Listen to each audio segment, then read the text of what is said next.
Aujourd'hui, j'ai envie de vous parler d'un style que j'aime beaucoup et que vous avez certainement déjà vu passer sur Pinterest ou Instagram. Ces intérieurs aux jolies rayures colorées, aux teintes pougrées, qui donnent une impression à la fois élégante et cosy. Vous voyez de quoi je parle? Eh bien, ce style porte plusieurs noms. Certains l'appellent le néo-rétro chic, d'autres le new traditional ou encore un éclectisme contemporain. Mais moi, je le résume comme un retour aux bases classiques. Il y a des rayures, des matières nobles, mais revisitées avec une touche plus moderne, plus fraîche, plus actuelle. Et savez-vous pourquoi je l'aime? Eh bien, tout simplement parce que c'est un style qui réussit à être chic et graphique, mais aussi réconfortant et chaleureux à la fois. Et ça, c'est exactement le genre de déco qui attire l'œil sans être tape à l'œil. Voilà, je suis Carole Amorich, architecte et décoratrice d'intérieur.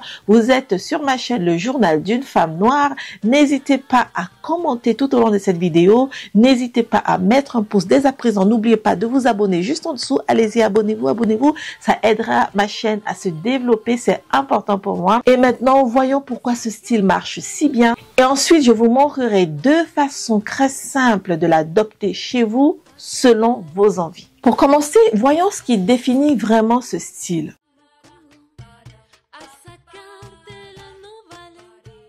D'abord, il y a les rayures graphiques. On les connaît depuis toujours. Papier peint rétro, ambiance bord de mer. Mais ici, elles sont modernisées. Elles apportent de la structure, du rythme et un petit côté théâtral, mais léger, pas du tout étouffant. Ensuite, il y a les couleurs pougrées. Ce sont ces roses tendres, ces beiges tout doux et ces terracotta chaleureux. Elles cassent la rigidité des rayures et apportent tout de suite de la chaleur, de la douceur, presque un petit côté cocooning chic. Et puis, il y a le mélange des matières, le lin, le coton, le bois, la pierre et la terre cuite. Et bien, ce contraste de texture crée une profondeur incroyable. En fait, le style néo-rétro est un style qui adore raconter les histoires à travers les matériaux, un peu comme le style africain. Alors maintenant, regardez ce mood board que j'ai préparé pour vous.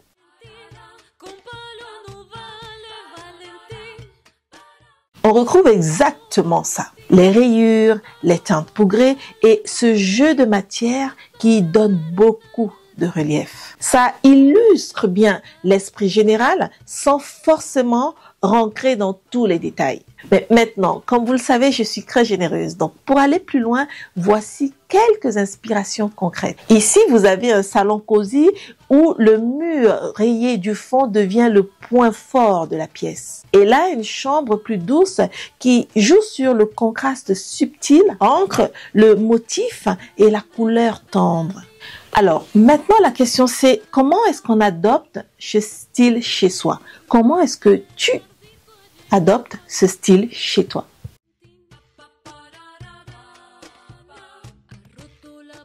Eh bien, je vais vous montrer deux approches différentes et vous allez voir qu'elles sont hyper accessibles. La première, c'est de l'associer avec le style afro-chic. Bien, imaginez ce décor rayé, pougré, rétro. Et maintenant, ajoutez-y des pièces afro. Un tapis artisanal, un coussin imprimé, des objets en raffia ou une céramique africaine. Regardez ce deuxième mood board. On part du même univers que tout à l'heure, mais on y intègre ces touches africaines. Le résultat, l'ambiance change tout de suite.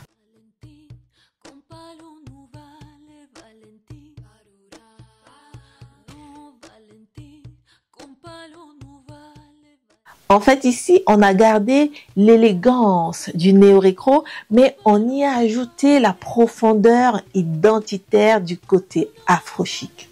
Et personnellement, c'est ça qui me plaît, parce que ce mélange-là, ça raconte une histoire. Ce n'est pas juste joli, mais c'est personnel. Je dirais tout simplement que c'est une déco qui relie deux mondes.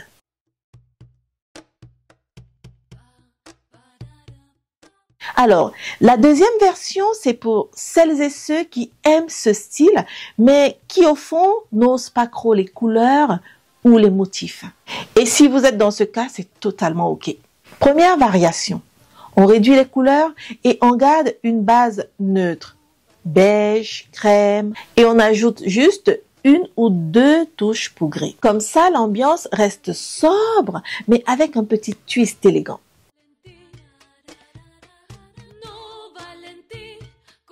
Deuxième variation, on diminue les rayures. Alors ici, plutôt qu'un grand mur rayé, on garde les rayures mais en petites touches. Ça peut être un coussin, une lampe, un tapis totalement discret aussi.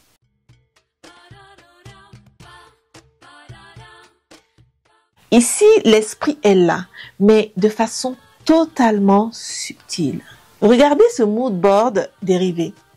Vous voyez comme en partant du même point de départ, on peut adoucir le style pour qu'il s'intègre facilement, même dans un intérieur plus minimaliste.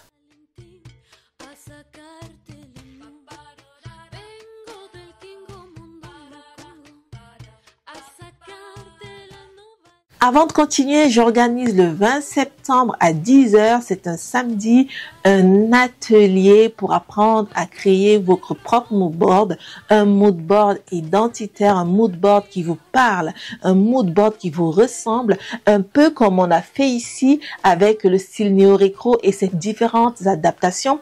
Vous allez apprendre à créer quelque chose de complètement et de totalement identitaire qui raconte votre histoire plutôt que de passer votre temps à scroller sur Pinterest, Instagram pour essayer de copier des styles et des tendances. Vous allez être capable de détecter au-delà de tous ces styles, votre propre style et de le retranscrire à travers un mood board. Donc, je vous attends le 20 septembre à 10 h, mais déjà, allez dans la description, vous avez un lien pour vous inscrire et participer à cet atelier.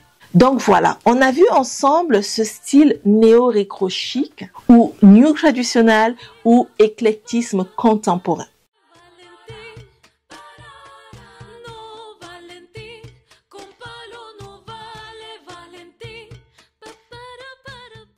Bref, ce mélange de rayures élégantes, de teintes pougrées et de belles matières contrastées.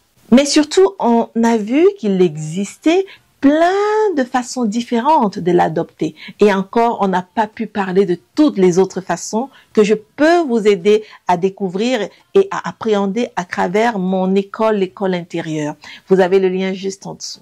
On peut l'adopter soit en osant un mariage fort avec l'afro-chic,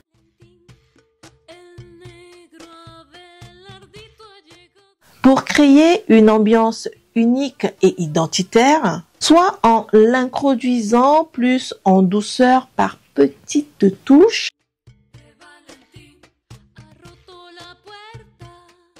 sans bouleverser tout votre intérieur.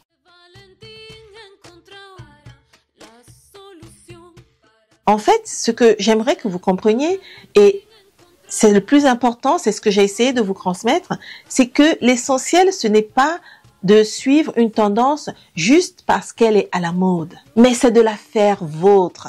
C'est de l'adapter à qui vous êtes, à vos envies, à votre identité, à ce que vous voulez ressentir chez vous et à ce que vous voulez transmettre aux autres. Et c'est ça qui fait toute la différence. Quand votre intérieur ne se contente pas simplement d'être beau, mais qu'il raconte aussi qui vous êtes, votre histoire. Je vous dis à très vite pour une prochaine vidéo. J'ai vraiment pris beaucoup de plaisir à partager celle-ci avec vous. J'espère que vous aussi vous avez aimé. Dites-moi laquelle des variations vous a le plus plu. Est-ce que vous aimez ce style? Répondez à ces deux questions dans les commentaires. Ça me fera plaisir de répondre à ces questions. Ciao, ciao. Et n'oubliez surtout pas de me suivre sur les réseaux sociaux. Carole Amoris Design sur Instagram et Carole Amoris Design sur TikTok. Vous avez les liens juste en dessous. Et encore une fois, n'oubliez pas de vous abonner. Abonnez-vous, allez-y. Allez, ciao, ciao.